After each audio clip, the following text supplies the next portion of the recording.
نحمده ونصلي على رسوله الكريم اما بعد فقد قال الله تبارك وتعالى كما ورد في سورة الأحزاب اعوذ بالله من الشيطان الرجيم بسم الله الرحمن الرحيم يا أيها النبي إنا أرسلناك شاهدا ومبشرا ونذيرا وداعيا إلى الله بإذنه وسراجا منيرا وقال تبارك وتعالى كما ورد في سورة التوبة وسورة الفتح وسورة الصف هو الذي أرسل رسوله بالهدى ودين الحق ليظهره على الدين كله صدق الله العظيم رب اشرح لي صدري ويسر لي أمري واحلل عقدة من لساني يفقهوا قولي۔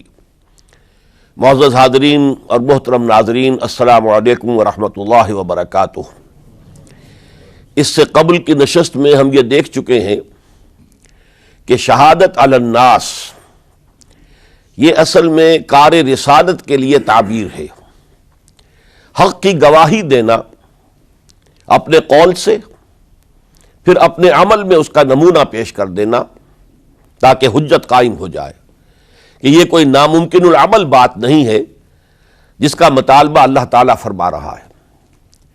پھر حضور کا خاص معاملہ یہ کہ آپ پر دین کی تکمیل ہو گئی، یعنی دین ایک مکمل نظام زندگی کی شکل میں کامل ہو گیا۔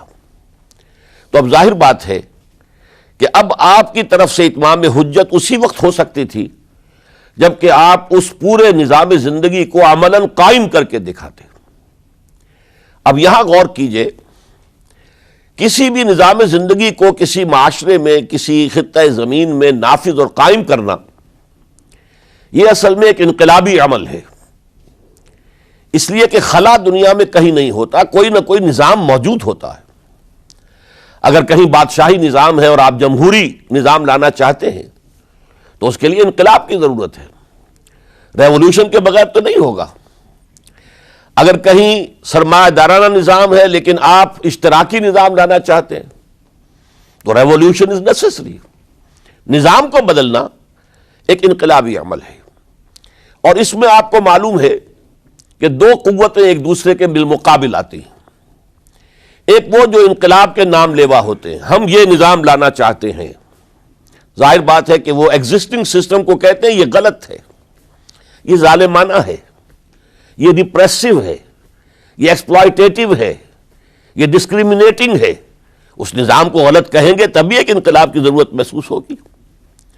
جبکہ اس نظام کے اس وقت کے جو سربراہ ہوں گے وہ سٹیٹس کو قائم رکھنا چاہتے ہیں، اس لیے کہ اس نظام کے ساتھ ان کے مفادات وابستہ ہیں۔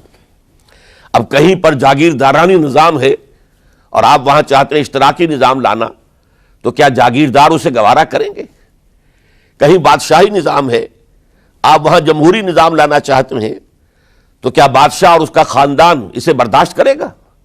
لہذا تصادم ناگزیر ہے، ان دو قوتوں کے درمیان تصادم ہو کر رہتا ہے، اور اسی کا نام ایک انقلابی عمل ہے۔ تو یوں سمجھیے تمام انبیاء کرام میں اور تمام اللہ کے جو رسول گزرے ہیں دنیا میں، ان میں حضور کا امتیازی مقام یہ ہے کہ آپ کو ایک انقلابی جد و جہد کرنی تھی، پورا نظام قائم کرنا تھا، جس کے لیے کہ میں نے آج آیت پڑھی ہے، یہ اصل میں آیت کا ٹکڑا ہے، بڑا ٹکڑا ہے، جو 3 سورتوں میں بین ہی انہی الفاظ میں آیا ہے۔ سورہ توبہ میں، سورہ فتح میں، سورہ صف میں۔ هو الذی ارسل رسولہ بالہدی ودین الحق لِیُظْہِرَہُ عَلَى الدِّینِ کُلِّہ، وہی ہے اللہ جس نے بھیجا اپنے رسول کو صلی اللہ علیہ وسلم الہدا، قرآن حکیم دے کر اور دین حق دے کر، سچا نظام، عادلانہ نظام۔ کس لیے بھیجا؟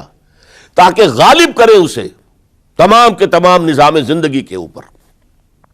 یہ نوٹ کر لیجئے کہ یہ آیت حضور کے لیے 3 مرتبہ قرآن میں آ رہی ہے، کسی اور نبی کے لیے نہیں آئی، نہ حضرت نوح کے لیے، نہ حضرت ابراہیم کے لیے، نہ حضرت موسیٰ کے لیے، نہ حضرت عیسیٰ کے لیے۔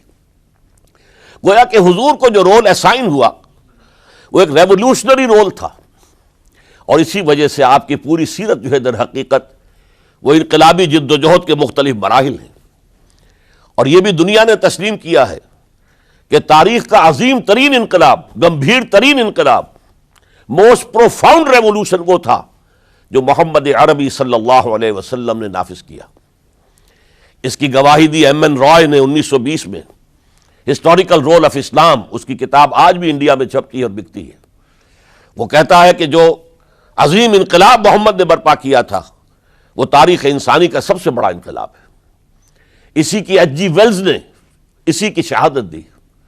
ڈاکٹر مائیکل ہارٹ نے آج سے کوئی 25 برس قبل دی 100 نامی کتاب جو لکھی، امریکہ میں چھپی مینہٹن میں، اور اس نے تاریخ انسانی کے عظیم ترین انسانوں کو پہلے 100 عظیم ترین انسان چن لیے جنہوں نے تاریخ کے رخ کو موڑا، پھر ان میں گریڈیشن کی. چنانچہ دی 100 کے ساتھ اس کتاب کا جو ذیلی عنوان ہے a selection and gradation of the 100 most influential personalities of human history, اور اس میں نمبر 1 پر لایا محمد الرسول اللہ صلی اللہ علیہ وسلم. اس انقلاب کے فلسفے کے حوالے سے آج فلسفہ شہادت کے دوسرے مرحلے کی میں بات کر رہا ہوں.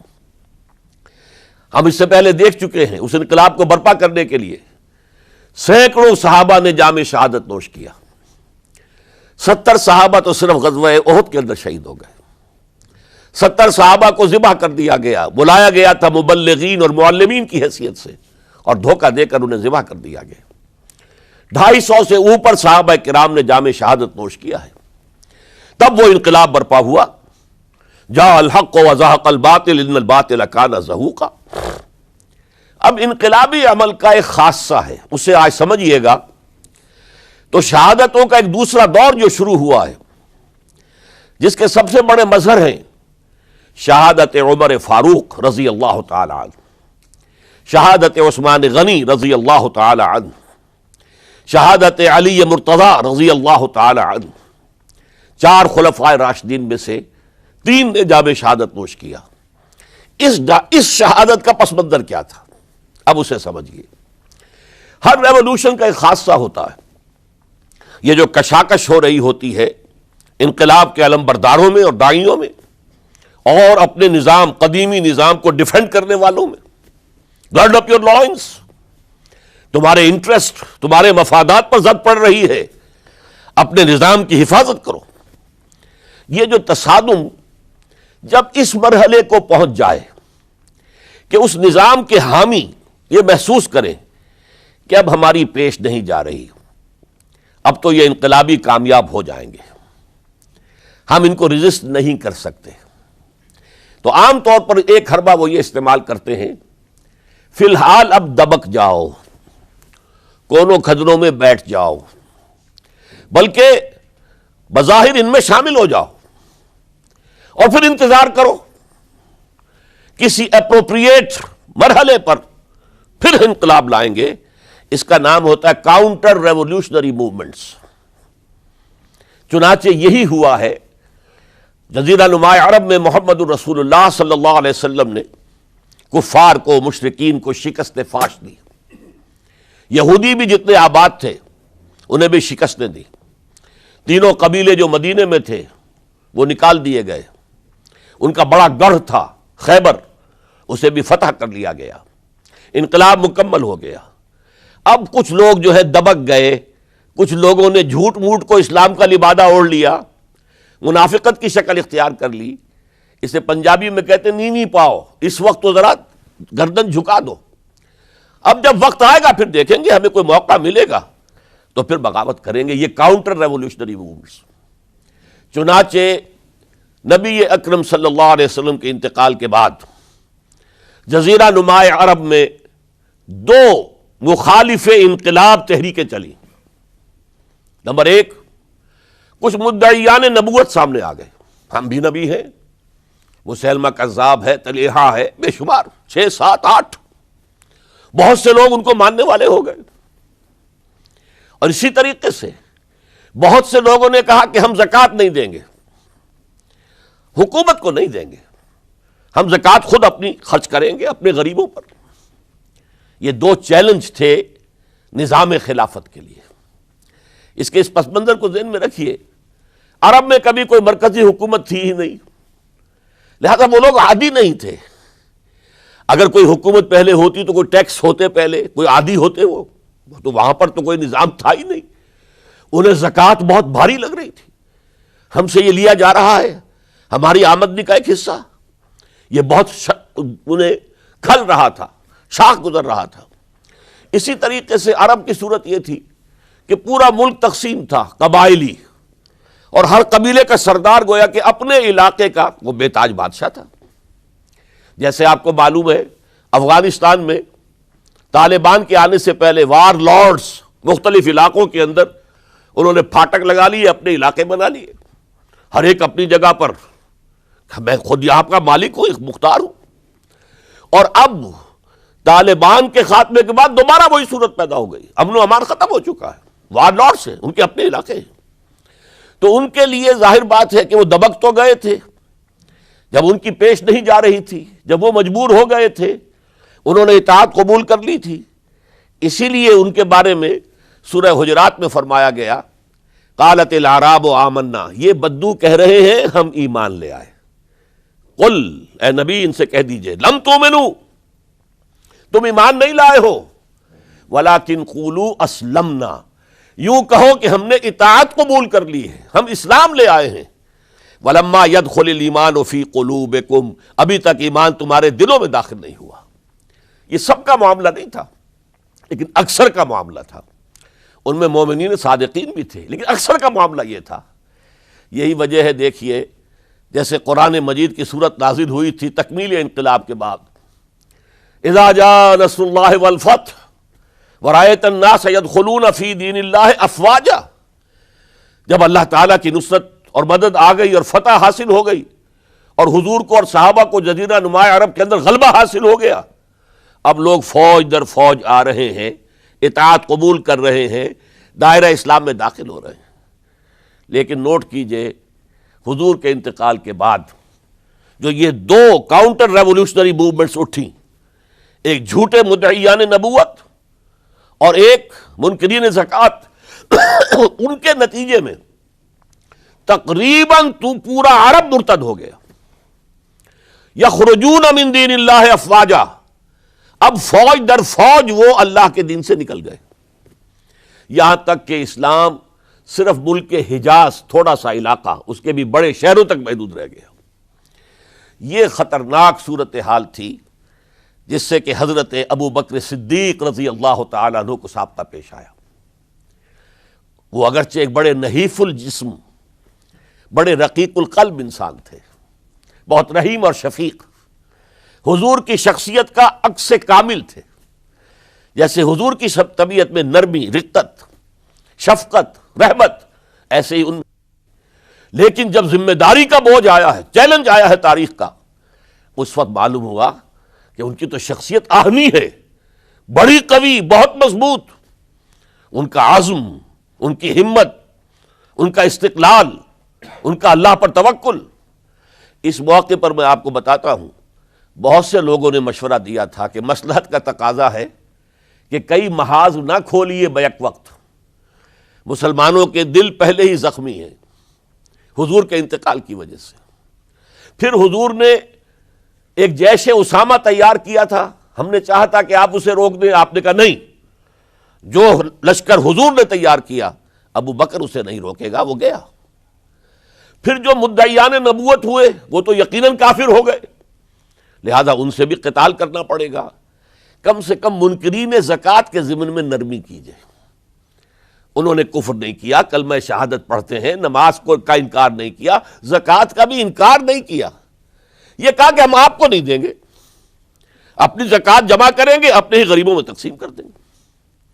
لیکن حضرت ابو بکر اور یہاں تک کہ حضرت عمر نے مشورہ دیا کہ مصلحت کا تقاضا ہے کہ مانعین زکوٰۃ کے ساتھ نرمی کی جائے. حضرت ابو بکر نے فرمایا، عمر تم ایام جاہلیت میں تو بڑے سخت تھے، بڑے مضبوط تھے، بہت طاقتور تھے. خدا کی قسم اگر یہ زکوٰۃ میں حضور کے زمانے میں اونٹ کے ساتھ اونٹ کو باندھنے والی رسی بھی دیتے تھے اور اب اگر یہ کہیں گے کہ اونٹ لے جاؤ رسی نہیں دیں گے تب بھی میں قتال کروں گا، اس لیے کہ ایبدل الدین وانا حی، کیا دین میں ترمیم کر دی جائے گی جبکہ میں زندہ ہوں؟ ابو بکر کے جیتے جی یہ نہیں ہو سکتا۔ لہذا ہم دیکھتے ہیں تاریخ کے اندر، چونکہ صدیقیت بہت اعلیٰ مقام ہے، نبوت کے بعد کا درجہ صدیقین، پھر شہداء، پھر صالحین، اور یہ ہے صدیق اکبر، افضل البشر بعد الانبیاء بالتحقیق ابو بکر صدیق۔ سال 1.5 سال کے اندر دونوں فتنوں کی سرکوبی کر دی گئی، کنسولیڈیٹ ہو گیا انقلاب دوبارہ۔ اس میں ہزاروں صحابہ کرام کی جانیں گئی ہیں۔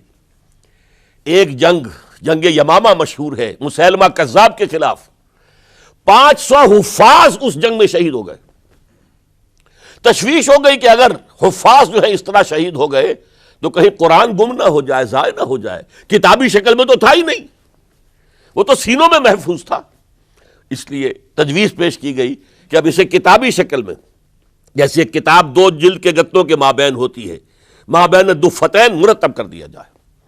تب یہ کام کیا گیا۔ بہرحال پہلا مرحلہ یہ تھا کہ کاؤنٹر ریولوشنری موومنٹس، چونکہ ابھی انقلاب صرف عرب میں آیا تھا اور عرب ہی کے اندر سے کاؤنٹر ریولوشنری موومنٹس ابری، جھوٹی نبوت اور مانعین زکوٰۃ کی شکل میں، اور حضرت ابو بکر رضی اللہ تعالی عنہ نے اپنی عظیمت کا ثبوت دیتے ہوئے ان دونوں موومنٹس کو کچل کر رکھ دیا اور انقلاب اسلامی کو اثر نو کنسولیڈیٹ کر کے پھر قیادت حکم خداوندی کی روح سے کہ ان کے انتقال کا وقت آ گیا تو حضرت عمر فاروق کو نامزد کر کے ان کے سپرد کر دی رضی اللہ تعالی عنہ۔ حضرت فاروق، عمر فاروق رضی اللہ تعالیٰ عنہ کا عہد خلافت، یہ اسلام کے ایکسپینشن کا دور ہے۔ اب جو وہ انٹرنل رفتی ختم ہو گئی، انٹرنلی کنسولیڈیٹ ہو گیا انقلاب محمدی صلی اللہ علیہ وسلم، لہذا پوری طاقت کے ساتھ اب 3 لشکر نکلے ہیں، مشرق کے لیے، شمال کے لیے، مغرب کے لیے، اور فتوحات کا دائرہ شروع ہوا۔ 10 برس حضرت عمر رضی اللہ تعالیٰ عنہ کے خلافت کے وہ ہیں، نوٹ کیجئے، جس میں ایک سلطنت 2 سپر پاورز اس وقت کی تھی، کئی 100 سال سے چلی آ رہی تھی 2 سپر پاورز، اور دونوں جزیرہ نمائے عرب کے سر پر بیٹھی ہوئی تھی۔ سلطنت ایران، عراق سے ہو کر سلطنت ایران، کہ خسرو کے زمانے سے، ذوالقرنین کے زمانے سے عظیم مملکت تھی، سپر پاور۔ دوسری طرف سلطنت روما، دی رومن امپائر، 3 بر اعظموں کو محیط تھی۔ رومن امپائر پورا شمالی افریقہ اس کے تحت تھا، پورا مغربی ایشیا اس کے تحت تھا، شام اس کے تحت تھا، ترکی اس کے تحت تھا، اور یورپ کا سارا مشرقی علاقہ اس کے تحت تھا۔ رومن امپائر، آپ کو معلوم ہے حضرت عمر کے زمانے میں رضی اللہ تعالی عنہ سلطنت کسریٰ کے تو پرخچے اڑ گئے، نام ختم ہو گیا، وجود نہ رہا عظیم سلطنت کسریٰ۔ حالانکہ آپ کے علم میں ہوگا ان کا بڑا شاندار ماضی تھا، کہ خسرو اور کیقباد، بڑے بڑے یہ کیانی کہلاتے ہیں، یہ کیاں جو ہے یہ بڑی عظیم ایک یوں سمجھیے کہ خاندان تھا بادشاہوں کا، لیکن یہ کہ وہ پوری سلطنت کسریٰ ختم ہو گئی۔ کیوں؟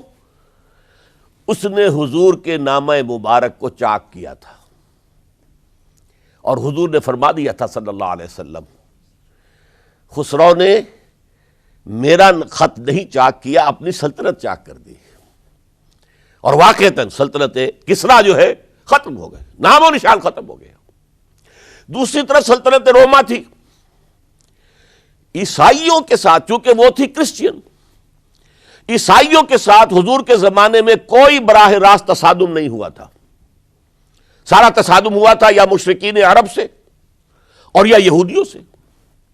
عیسائی جو ہے عربین پیننسولا میں تھے ہی نہیں، یمن کے علاقے میں کچھ تھے لیکن ان کی کوئی حیثیت نہیں تھی، لہذا کوئی کنفرنٹیشن نہیں ہوئی۔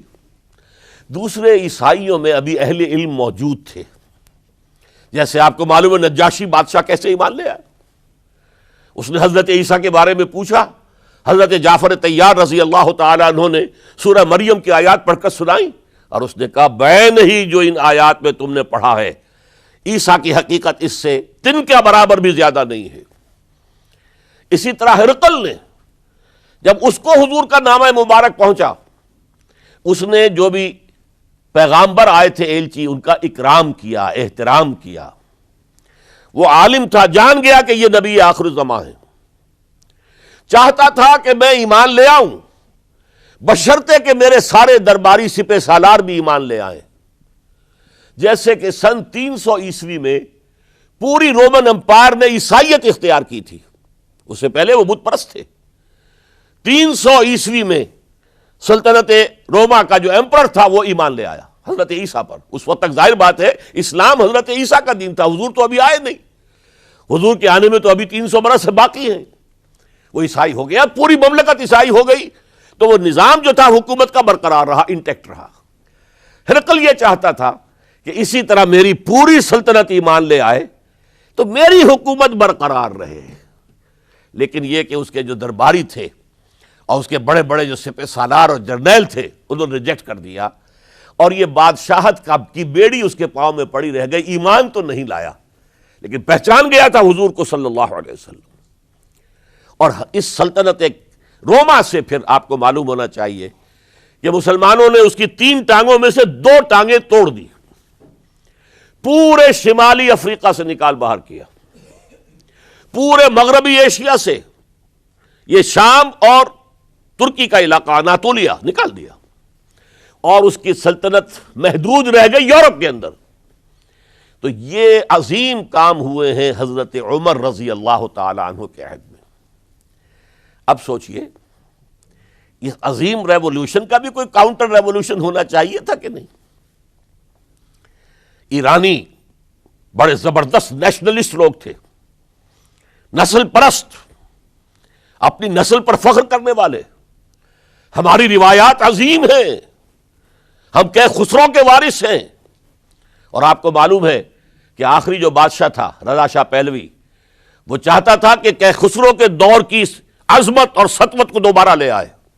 2500 سالہ جشن اس نے منایا تھا، وہ چاہتا تھا وہی شان میری ہو جائے جو خسرو کی تھی۔ یہ جو ان کے اندر نیشنلزم تھا، جب ان کی سلطنت کے پرچے اڑ گئے حضرت عمر رضی اللہ تعالیٰ عنہ کے ہاتھوں، تو ان کے دلوں میں حضرت عمر کی دشمنی، وہ خون کے پیاسے ہو گئے عمر کے رضی اللہ تعالیٰ عنہ۔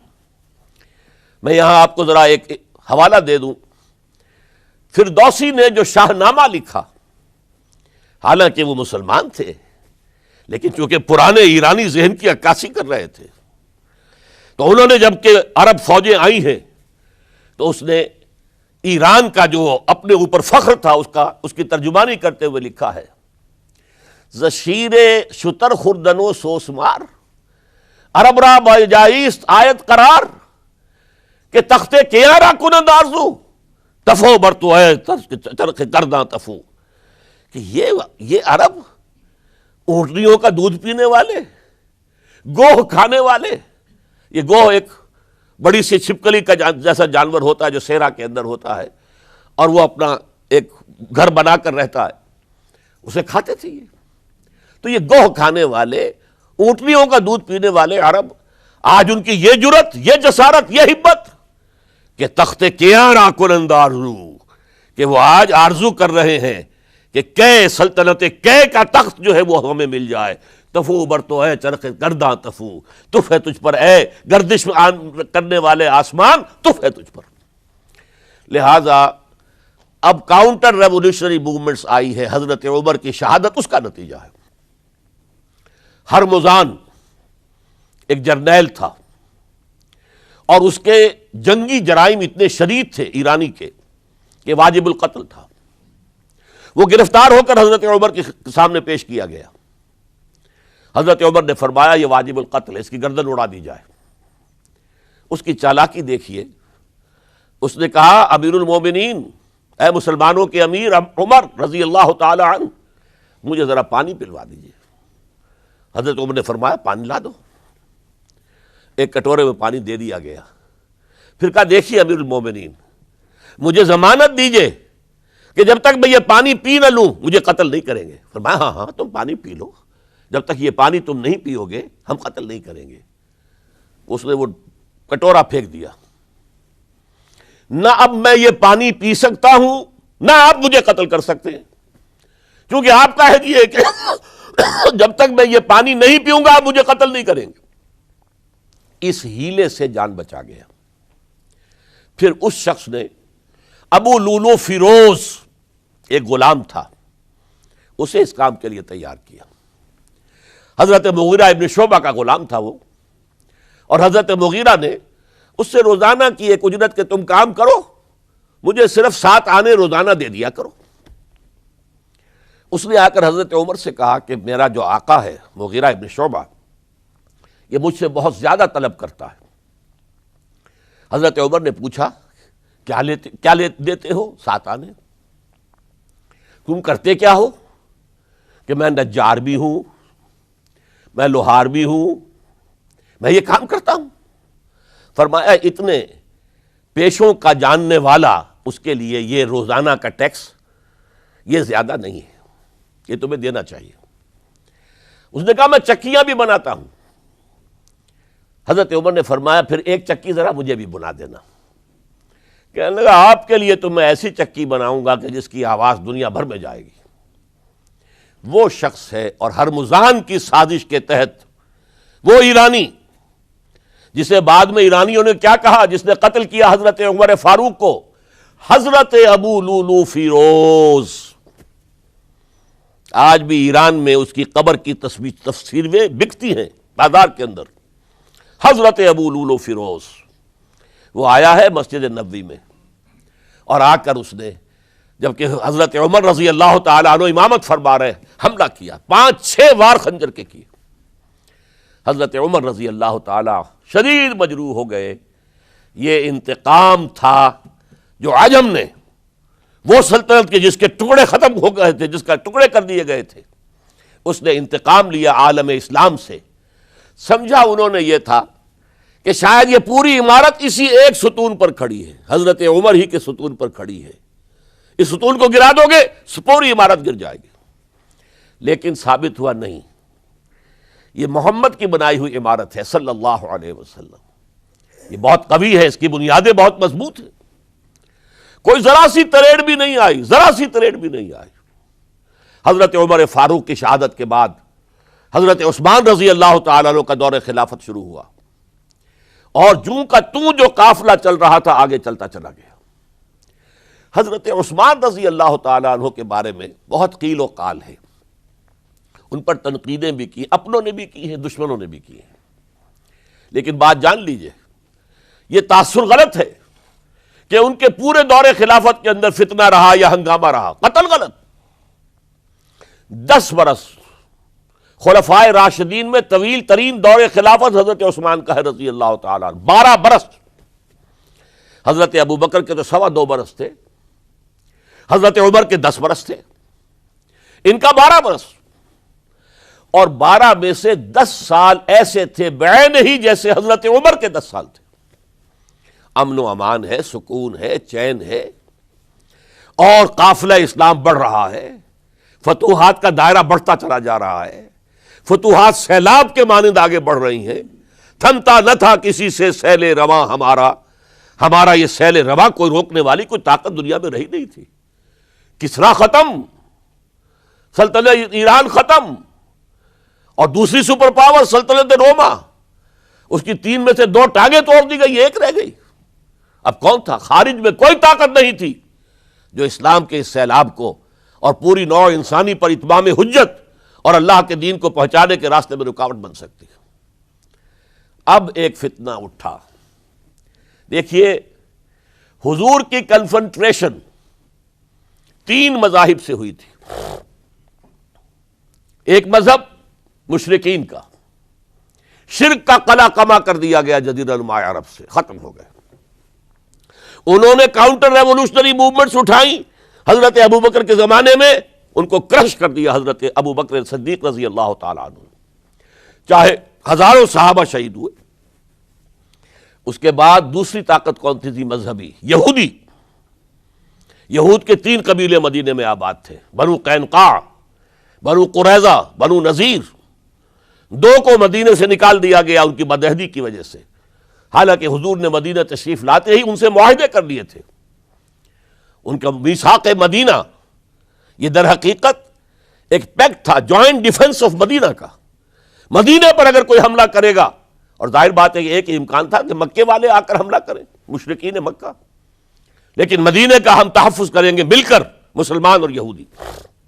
لیکن انہوں نے ہر موقع پر وعدہ خلافی کی. پہلے بنو قینقاع نکالے گئے، پھر بنو نذیر نکالے گئے. غزوہ احزاب کے موقع پر بدترین جو ہے بدعہدی بنو قریظہ نے کی، اور ان کو بڑی سخت سزا دی گئی، چونکہ انہوں نے خود کہا تھا کہ ہمارا فیصلہ سعد ابن معاذ رضی اللہ تعالی عنہ جو فیصلہ کر دیں گے وہ ہمارے حلیف ہے، جو فیصلہ کر دیں گے ہمیں قبول ہوگا. اور حضرت سعد نے تورات کے حکم کے مطابق فیصلہ کیا کہ ان کے جتنے جوان ہیں وہ قتل کر دیے جائیں گے. بڑی سخت سزا تھی کہ جو دی گئی ہے، اس میں کوئی شک نہیں. پھر ان کا اڈا تھا بہت بڑا خیبر میں، وہ نکال دیا گیا، وہاں سے انہیں نکالا گیا. اس کے اوپر مسلمانوں نے قبضہ کیا. جیسا کہ میں نے عرض کیا، عیسائیوں سے کوئی کنفرنٹیشن نہیں ہوئی تھی، لیکن ان دو کے ساتھ ایک مشرکین عرب کا خاتمہ ہوا اور ایک جزیرہ نما عرب سے یہودیوں کا خاتمہ ہوا. لہذا ان کے اندر جلن تھی، انتقام کی آگ تھی. سب سے بڑا تو حسد تھا کہ 2000 سال سے نبوت اور رسالت ہمارے پاس تھی. موسیٰ سے لے کر عیسیٰ تک علیہم الصلاۃ والسلام 1400 برس ہماری تاریخ کے وہ ہیں کہ کوئی ایک لمحہ بھی نہیں تھا کہ کوئی نبی موجود نہ ہو. نوٹ کیجئے اس بات کو. حضرت موسیٰ 1400 قبل مسیح میں اور حضرت عیسیٰ سن عیسوی کا آغاز، ان 1400 سالوں میں مسلسل نبوت بنی اسرائیل میں رہی. یہ حدیث ہے بخاری شریف کی، کانت بنو اسرائیل تسوسہم الانبیاء. بنی اسرائیل کی حکومت، ریاست، سیاست کا کام انبیاء کرتے تھے.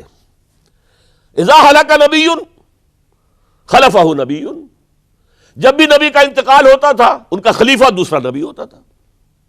یہ چین ٹوٹی نہیں. 1400 برس آپ کو معلوم ہے حضرت داؤد بادشاہ بھی ہے، خلیفہ بھی ہے، نبی بھی ہے.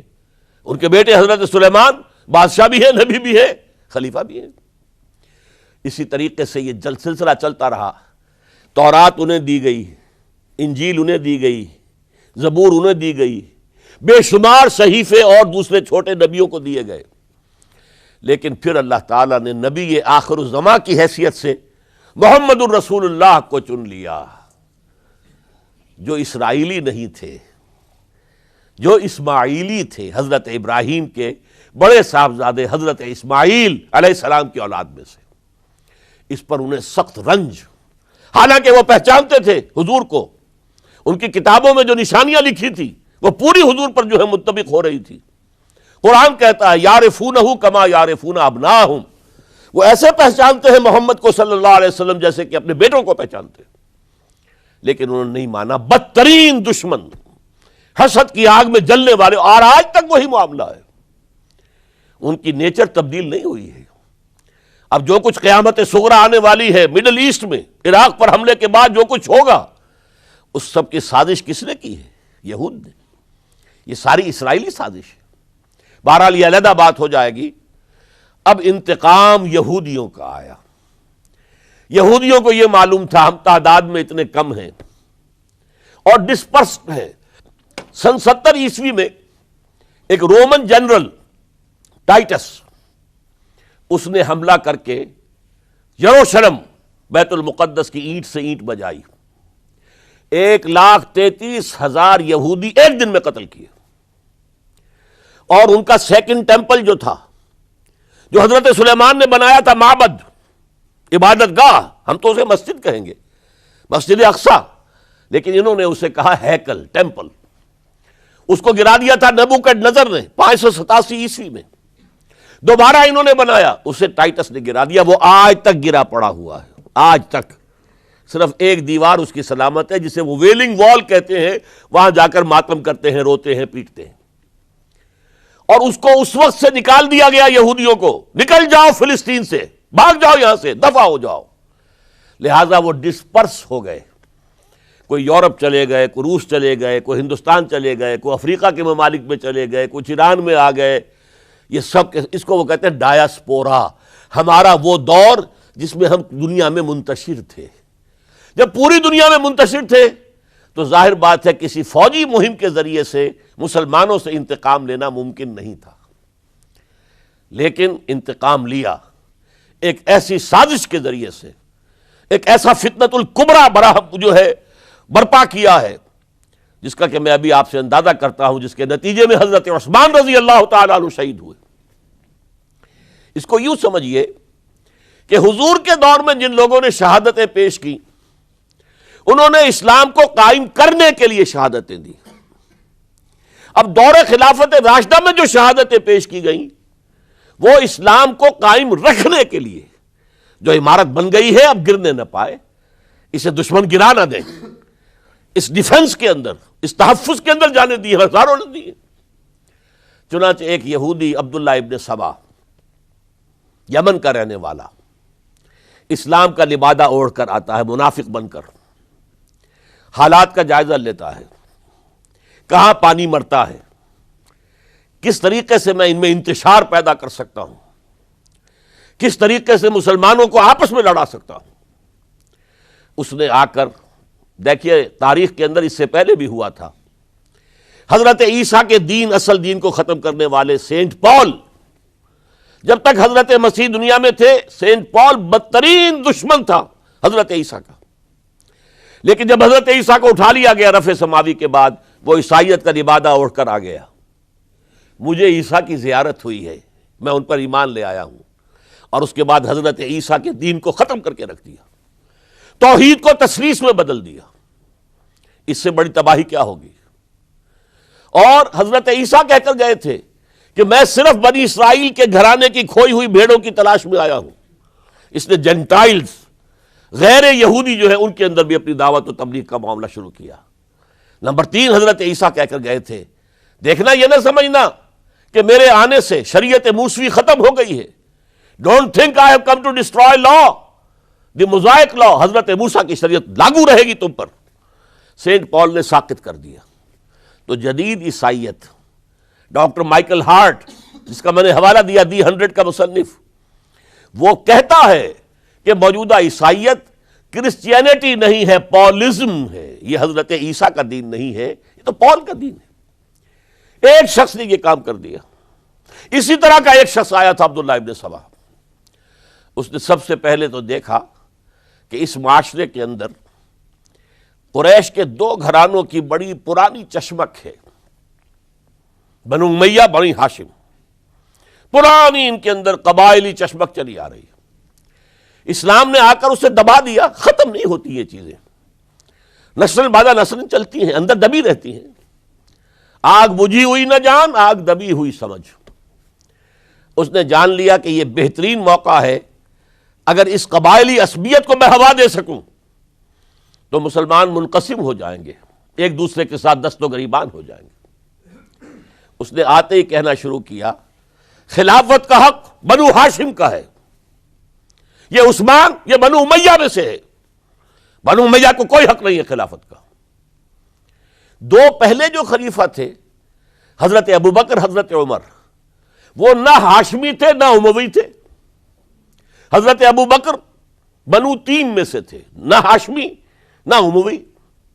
حضرت عمر بنو عدی میں سے تھے، نہ ہاشمی نہ اموی. حضرت عثمان تھے بنو امیہ میں سے.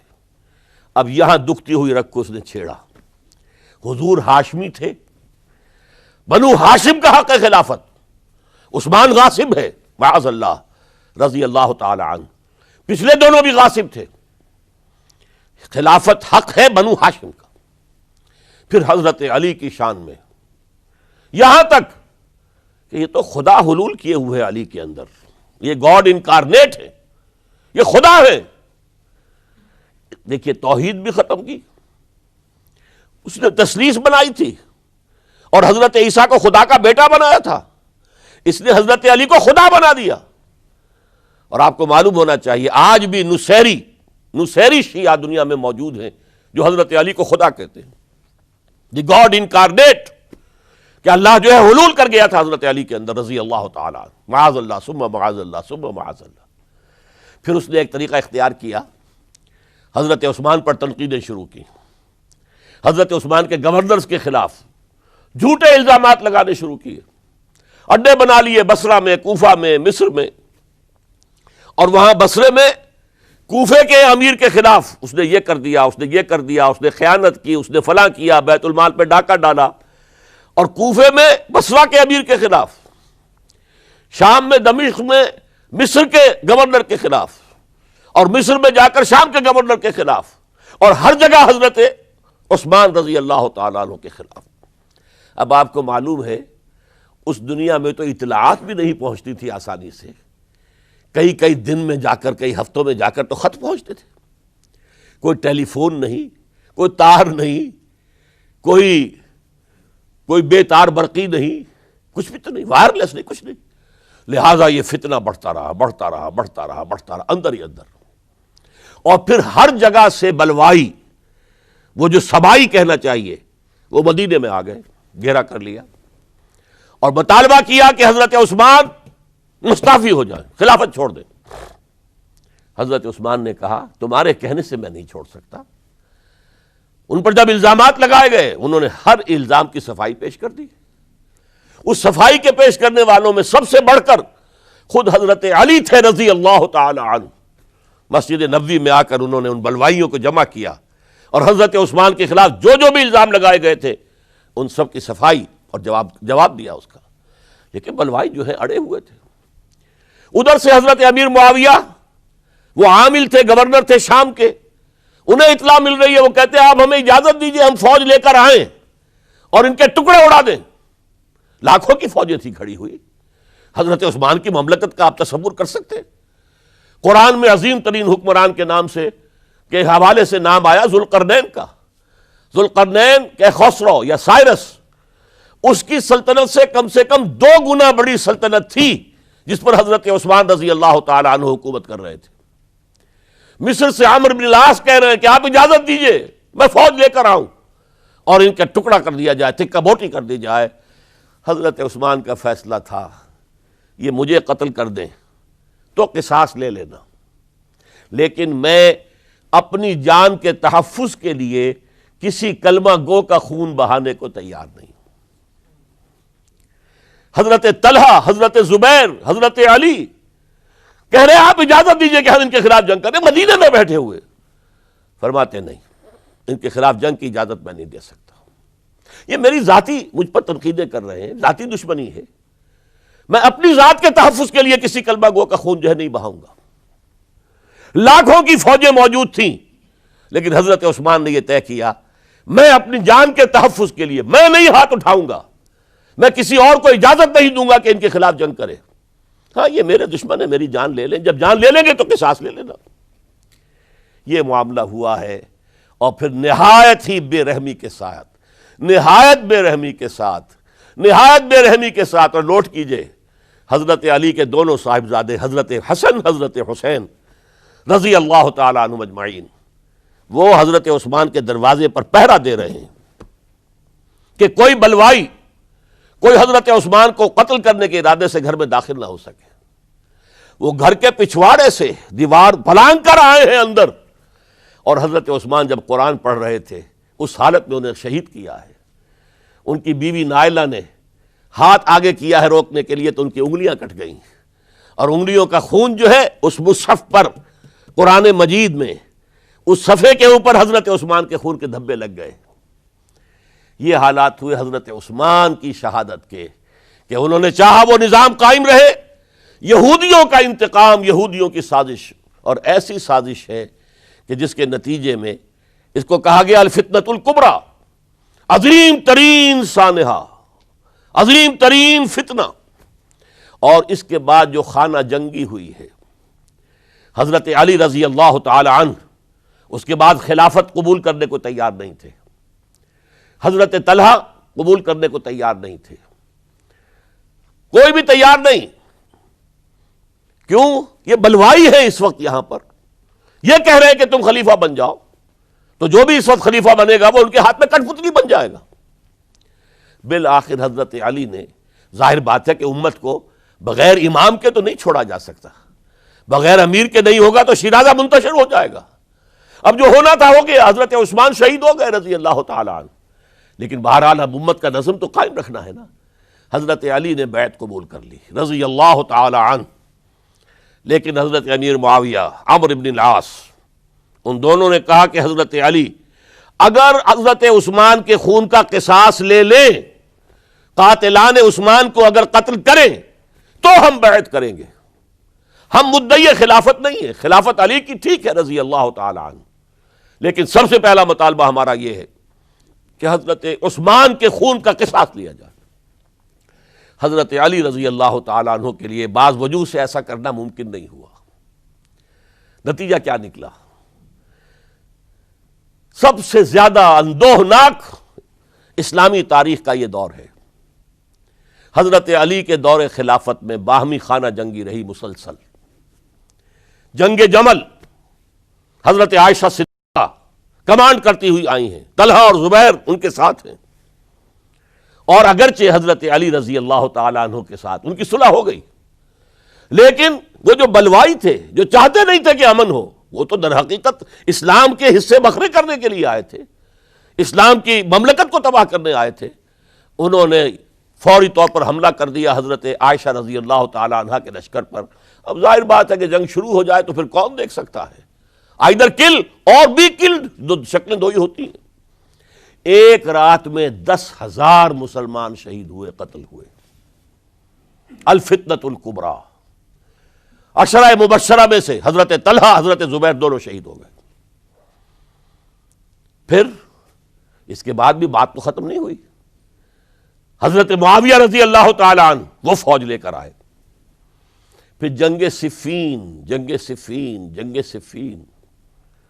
74,000 مسلمان ایک دوسرے کی تلواروں سے اور ایک دوسرے کے نیزوں سے ختم ہو گئے۔ ذرا اندازہ کیجئے، 1,00,000 کے قریب مسلمان ختم ہو گیا۔ نہ یہودی کو کچھ کرنے کی ضرورت پیش آئی، نہ کسی اور کو کوئی حملہ کرنے کی ضرورت پیش آئی، آپس میں خانہ جنگی۔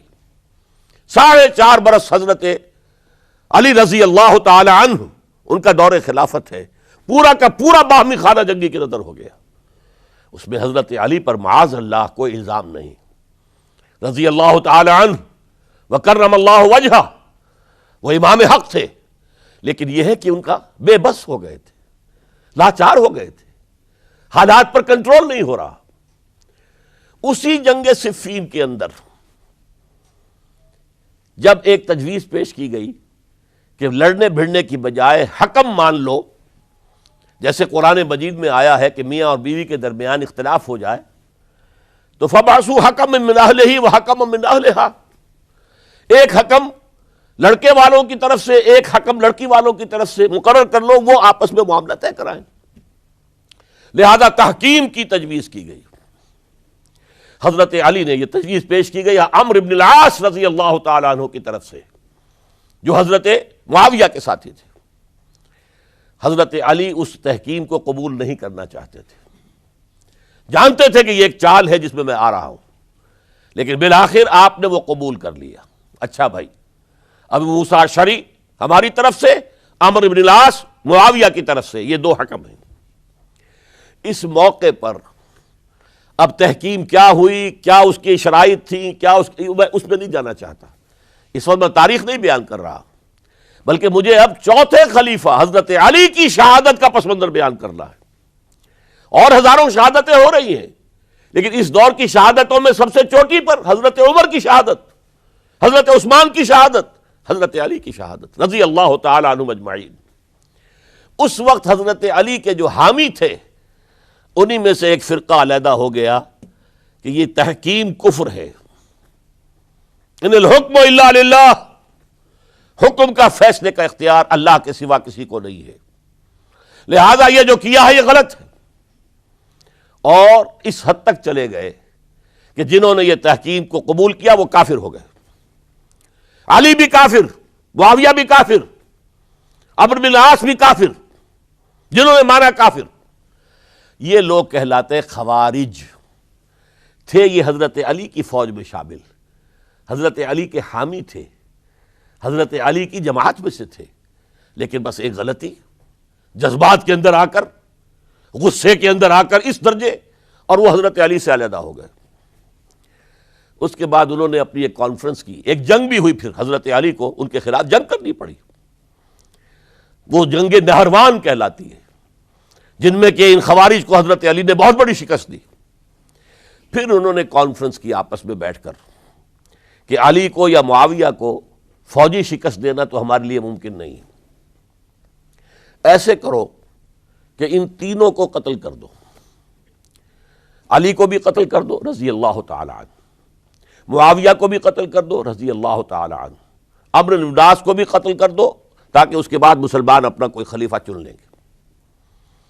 رمضان سن 40 ہجری اس کا ایک دن معین کر لیا، ایک ہی دن یہ تینوں جو ہے، عبد الرحمن ابن ملجم آئے گا مدینے کے اندر، کوفے کے اندر، حضرت علی نے صدر مقام کوفہ بنا لیا تھا، اور فجر کی نماز میں حضرت علی پر حملہ کرے گا۔ ایک دوسرا شخص عمرو بن العاص پر جا کر حملہ کرے گا اسی دن اسی وقت۔ ایک تیسرا شخص وہ امیر معاویہ کے اوپر حملہ کرے گا۔ عمرو بن العاص اس روز مسجد میں آئے ہی نہیں، ان کی جگہ کوئی اور شخص جو نماز پڑھا رہے تھے وہ شہید کر دیے گئے۔ حضرت معاویہ پر جو حملہ ہوا وہ اوچھا پڑا وار، وہ جلدی تندرست ہو گئے۔ حضرت علی ابھی وہ گھر سے نکل کر مسجد کی طرف جا رہے تھے، ابن ملجم نے ایک اور ساتھی اپنے ساتھ لے کر حملے کیے ہیں، شدید زخمی کر دیا۔ حضرت علی نے آواز دی، کچھ لوگ آئے، ایک ساتھی تو دوڑ گیا اور ابن ملجم جو ہے وہ پکڑ لیا گیا۔ پھر کسی اور نے نماز پڑھائی، اور حضرت علی رضی اللہ تعالی عنہ نے وصیت کر دی کہ اگر میرا انتقال ہو جائے تو اس ابن ملجم سے قصاص لے لینا، نہ ہو تو پھر میں خود اس کا فیصلہ کروں گا۔ لیکن حضرت علی رضی اللہ تعالی عنہ بھی شہید ہو گئے۔ یہ شہادتیں میں نے کس کیٹیگری میں ڈالی ہیں، ہسٹوریکل بیک گراؤنڈ کیا ہے اس کو سمجھیے۔ ایک شہادتیں وہ تھیں جو دور نبوی میں ہوئی اللہ کے دین کو قائم کرنے کے لیے۔ سورہ شورى کی آیت ہے، شرع لکم من الدین ما وصى به نوحا والذی اوحینا الیک وما اوحینا به ابراہیم وموسیٰ وعیسیٰ ان اقیموا الدین، دین کو قائم کرو۔ اور میں اس کا ترجمہ کیا کرتا ہوں وضاحت کرتے ہوئے، دین قائم نہیں ہے تو قائم کرو، قائم ہے تو قائم رکھو۔ اس کو گرانے کے لیے شیطانی قوتیں تو پورا زور لگائیں گی۔ ستیزہ کار رہا ہے ازل سے تا امروز، چراغ مصطفی سے شرار بولابی۔ ابلیس لعین کو تو پسند نہیں کہ اسلامی نظام دنیا میں قائم ہو، وہ تو نوع انسانی کا دشمن ہے، ازلی دشمن، پیدائشی دشمن۔ لہذا اب وہ جو خیمہ کھڑا ہوا ہے شامیانہ، اسے مضبوط رکھو۔ آندھی اگر چل رہی ہے تو اس کے بانس پکڑو، اس کی رسیاں مضبوط کرو۔ یہ ہے دین کو قائم رکھنا۔ یہ دور جو میں نے گنوایا ہے یہ اس دین کو قائم رکھنے کے لیے، اور اس پر جو خارجی حملے ہو رہے تھے ان حملوں کا سد باب کرنے کے لیے یہ بیش قیمت شہادتیں پیش کی گئی ہیں، ہزاروں صحابہ کی جانیں گئی ہیں، اور 3 خلفائے راشدین شہید کیے گئے۔ لیکن یہ بات نوٹ کر لیجئے، اس کا نتیجہ کیا نکلا؟ وہ جو ہمارا سیلاب جا رہا تھا عالمی سطح پر، محمد کے دین کو آگے سے آگے پہنچاؤ، جو حضور خطبہ حجۃ الوداع میں کہہ کر گئے تھے، میں نے تم پر حجت قائم کر دی، اب تمہیں حجت قائم کرنی ہے پوری نوع انسانی پر، لہذا فلیبلغ الشاہد الغائب۔ اب جو بھی یہاں موجود ہیں ان کا فرض ہے کہ پہنچائیں ان کو جو یہاں موجود نہیں ہے۔ یہ اسی کے لیے تو یہ فوجیں نکلی تھیں، اللہ کے دین کو قائم کرنے کے لیے، ورنہ شہادت ہے مطلوب و مقصود مومن، نہ مال غنیمت نہ کشور کشائی۔ یہ ابو بکر ہوں، عثمان ہوں، علی ہوں، عمر ہوں، یہ تو درویش تھے، انہوں نے کوئی محل نہیں بنائے، چٹائیوں پر بیٹھتے تھے، پیون لگے ہوئے کپڑے پہنتے تھے، ان کی خوراک عام مسلمان سے زیادہ بہتر نہیں تھی بلکہ ان سے کمتر رہتی تھی، ادنا درجے کے مسلمان تھے۔ لیکن یہ ہے کہ یہ جو سیلاب جا رہا تھا اسلام کا، انٹرنل سیبوٹاج کے ذریعے سے اس کے اندر طاقت جو تھی وہ روک دی گئی۔ آپ دیکھتے ہیں اور سنتے ہوں گے، اگر کوئی انکلائن ہو، چڑھائی ہو، اور ٹرک جو ہے لوڈڈ ہے، چل رہا ہے، زور لگا لگا کے انجن جو ہے گوں گوں گوں کر کے چل رہا ہے. اگر خدا نہ خواستہ انجن بند ہو جائے ایک دفعہ، اسے کہتے ہیں موشن ٹوٹ گیا. اب یہ ڈرائیور جانتا اس کی جان پر بن گئی. اب اس کو دوبارہ سٹارٹ کرنا آسان کام نہیں ہے. تو اسلامی سیلاب کا کہ جس کے بارے میں کیفیت یہ تھی کہ تھمتا نہ تھا کسی سے سیل رواں ہمارا سیل رواں روکنے والا کون رہ گیا تھا؟ سلطنت کسریٰ ختم ہو چکی تھی، سلطنت روما کی 2 ٹانگیں ٹوٹ چکی تھی. اس کو روکا ہے یہودی سازش نے انٹرنل سیبوٹاج کے ذریعے. 1 لاکھ مسلمان تو ایک دوسرے کی تلواروں سے ہی مارے گئے. خلافت راشدہ کا یہ نظام یہ پھر ایک سیڑھی نیچے اتر گیا. اس کے بعد دور بنو امیہ شروع ہوا ہے. عارضی سا حصہ یہ ہے کہ حضرت علی سے کہا گیا کہ ہم آپ کے بیٹے حضرت حسن کے ہاتھ پر بیعت کر لیں. آپ نے فرمایا نہ میں تمہیں روکتا ہوں نہ تمہیں حکم دیتا ہوں، یہ تمہارا معاملہ ہے. بہرحال لوگوں نے حضرت حسن کے ہاتھ پر بیعت کر لی. اب حضرت معاویہ کا اور حضرت حسن کا معاملہ شروع ہوا. حضرت حسن نکلے 50,000 کی فوج لے کر، اس وقت سے بہت بڑی فوج لے کر امیر معاویہ آئے. لیکن حضرت حسن رضی اللہ تعالی نواسۂ رسول، اور ان کے بارے میں یہ کہا جاتا ہے کہ حضور سے بہت مشابہ تھے، بہت مشابہ تھے مزاج میں اور شکل و صورت میں. اور کہتے ہیں کہ یہ اوپر کا حصہ جو ہے اس میں بہت مشابہت تھی حضور میں اور حضرت حسن میں. اور حضرت حسن کے بارے میں حضور نے ان کے بچپن میں فرمایا تھا میرا یہ بیٹا مسلمانوں کے 2 گروہوں کے مابین صلح کرائے گا. اور وہی معاملہ ہوا. حضرت حسن نے جب دیکھا کہ یہ خون ریزی کب تک چلے گی، انہوں نے صلح کی پیشکش کی حضرت امیر معاویہ کو. امیر معاویہ نے سادہ کاغذ بھیج دیا کہ جو چاہے شرطیں آپ لکھ دیں میں مانتا ہوں. سادہ کاغذ جسے آپ کہیں گے بلینک چیک. حضرت حسن رضی اللہ تعالیٰ عنہ نے شرائط لکھ دی، حضرت امیر معاویہ نے قبول کر لی. جنگ ختم ہو گئی. اب خلافت ہوئی حضرت معاویہ کی رضی اللہ تعالی عنہ. لیکن حضرت معاویہ اگرچہ جلیل القدر صحابی ہیں، نوٹ کر لیجئے، حضور کے برادر نسبتی ہیں، حضور کے سالے ہیں. ان کی ہمشیرہ ام حبیبہ رضی اللہ تعالی عنہ حضور کی زوجہ محترمہ ہیں. ابو سفیان کے یہ بیٹے ہیں، ابو سفیان کی وہ بیٹی ہیں. اور ان کے بارے میں حضور نے فرمایا اللہم اجعلہ ہادیا مہدیا. دعا کی اے اللہ اس معاویہ کو ہادی ہدایت دینے والا اور مہدی ہدایت یافتہ بنا دے. اس کے باوجود حضرت معاویہ کے دور حکومت یا دور خلافت کو خلافت راشدہ میں تسلیم نہیں کیا جاتا، اس لیے کہ انہیں مسلمانوں نے اپنی رائے سے نہیں چنا تھا. اپنے طاقت کے بل پر وہ حکومت جو ہے انہوں نے حاصل کی تھی. چاہے حضرت حسن نے دستبرداری کر کے دے دی، لیکن ظاہر بات ہے کہ یہ مسلمانوں کے مشورے سے نہیں ہوا تھا. لہذا ان کا دور خلافت راشدہ میں شامل نہیں ہے. خلافت راشدہ ابو بکر، عمر، عثمان، علی اور مزید شامل کرنا ہو تو 6 مہینے حضرت حسن کے رضی اللہ تعالی عنہ. وہ بھی طاقت کے بل پر نہیں آئے تھے، مسلمانوں نے انہیں چنا تھا. یہ 30 برس بنتے ہیں، اور یہ 30 برس کی خلافت راشدہ کی داستان ہے جو میں نے آج آپ کے سامنے رکھی. اور اس دوران جن مسلمانوں نے اس نظام کو قائم رکھنے کے لیے جانیں دی ہیں، میں نے ان کی شہادت کا تذکرہ کیا. اقول قولی ھذا واستغفر اللہ لی ولکم ولسائر المسلمین والمسلمات. جسے دیکھنی ہو جنت وہ نبی کے در سے گزرے، وہ جدھر سے گزرے یہ ادھر سے گزرے.